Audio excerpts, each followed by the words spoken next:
আসসালামু আলাইকুম রহমতুল্লাহি ওবরকাতু। প্রিয় বন্ধুরা, এই যে আমরা 2 দিন আগে একটা ফেয়ার পেজের স্যাম্পল করছিলাম।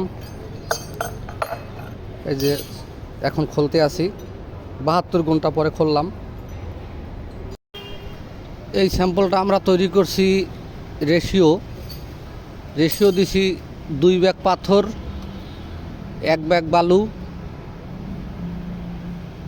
ও 1 ব্যাগ সিমেন্ট। তো এটা করার আগে আপনারা সুন্দরভাবে বালুটা আর পাথরটা ধুয়ে নিতে হবে। ধুয়ে শুকিয়ে তারপরে কাজটা করতে হবে। এখন আমরা এটা খোলার পরে দেখবো আসলে আমাদের ডালার ফিনিশিংটা কেমন হয়েছে। তবে আমরা এখানে হোয়াইট সিমেন্ট ব্যবহার করছি, আপনারা চাইলে অনেকে হোয়াইট সিমেন্ট ব্যবহার না করেও পারেন। সুপার ক্রিট বা আকিজের একটা গ্রে সিমেন্ট আছে, ওইটা দিয়েও করা যায়।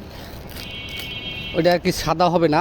আর ফেয়ার ফেস দিলে সাদা দেখাইতে চাইলে হোয়াইট সিমেন্টটা ব্যবহার করতে হবে। গ্রে সিমেন্ট দেবেন 50%, হোয়াইট সিমেন্ট দেবেন 50%। আপনারা চাইলে 2-1-এও মিলাইতে পারেন এবং 1-3-এও মিলাইতে পারেন, যার যেটা ইচ্ছা। কিন্তু বিশেষ করিয়া মালামালগুলো আগে সুন্দরভাবে ধুয়ে নিতে হবে। মাশাল্লাহ, মনে হইতেছে অনেক সুন্দর বাইরেইবে। এই যে এক পাট খোলা হইল, মোটামুটি অনেক সুন্দর বাইরেছে।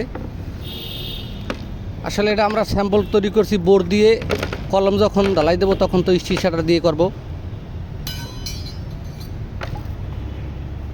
এই যে খুব সুন্দর হয়েছে।